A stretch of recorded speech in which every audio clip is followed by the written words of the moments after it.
Là, j'ai le témoignage d'une jeune fille qui m'écrit pour témoigner de son agression sexuelle durant une colonie de vacances. Il nous jouait du violon tous les soirs, mais seulement à notre chambre.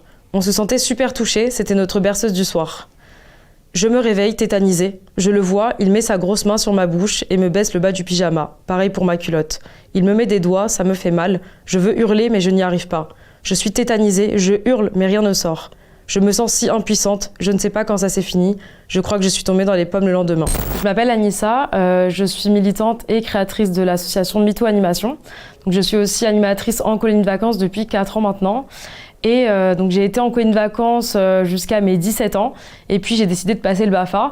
Et c'est là que j'ai malheureusement découvert la face cachée des colonies de vacances. J'ai pu voir des animateurs et des animatrices avoir des mains baladeuses par exemple dans la piscine, échanger leur numéro de téléphone avec des jeunes filles, sexualiser le corps des jeunes filles et des jeunes garçons, sortir et se mettre soi-disant en couple avec des mineurs durant la colonie de vacances et aller jusqu'à avoir des relations sexuelles avec eux durant le temps d'animation. Quand j'ai vu tous ces comportements-là, j'ai décidé d'en parler à mes collègues, j'ai décidé d'en parler à la direction qui n'a absolument pas agi.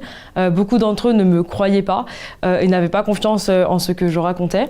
Donc j'ai commencé à énormément réfléchir, à me dire qu'il fallait faire quelque chose. C'est là que j'ai décidé de faire des vidéos de prévention et d'éducation sur Instagram et TikTok pour prévenir les jeunes, pour parler de violences sexuelles, de ce qui est normal, ce qui ne l'est pas.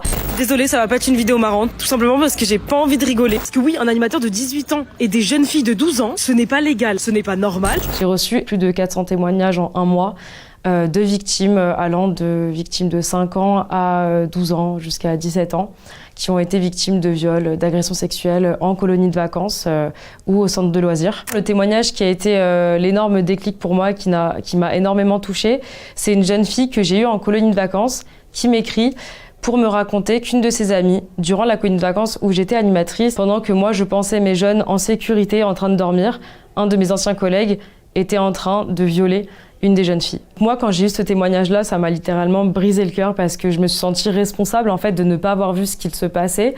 J'étais démunie et je me suis dit en fait là c'est le moment où jamais on est arrivé à un point de non-retour où il faut vraiment libérer la parole de toutes ces victimes, de tous ces enfants qui ont été agressés, violés et qui n'en ont jamais parlé pour la plupart, qui n'en ont jamais parlé à leurs parents ni aux autres animateurs et directeurs.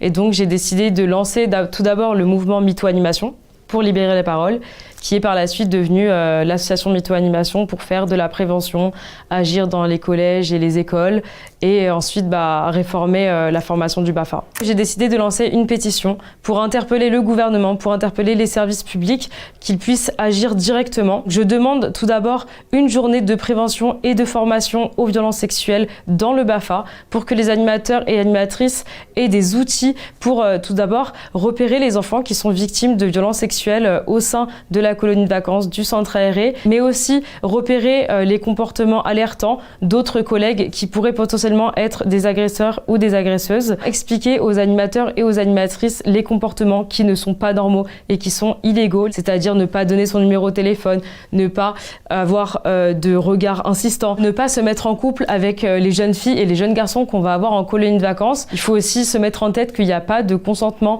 avant 18 ans dans le cadre de l'animation parce que le directeur, l'animateur ou l'animatrice a une autorité sur l'enfant en question. Le deuxième axe de la pétition, ce serait qu'il y ait obligatoirement un référent violence sexuelle dans chaque accueil de loisirs où chaque enfant peut aller se confier auprès de cet animateur-là et cet animateur-là aura une responsabilité en plus vis-à-vis de tout ce qu'il a pu entendre et les témoignages qu'il a reçus pour ensuite faire remonter les informations pour que les agresseurs ou les violeurs soient punis. Pour moi, c'est important de faire de la prévention sur ces problématiques-là, mais il ne faut pas oublier que les colonies de vacances, quand elles sont bien organisées et bien encadrées, avec de bons animateurs, ça peut être les meilleurs moments de vie d'un enfant. Moi, j'ai été en colo de mes 4 ans à mes 17 ans et c'est mes souvenirs préférés, mes vacances préférées.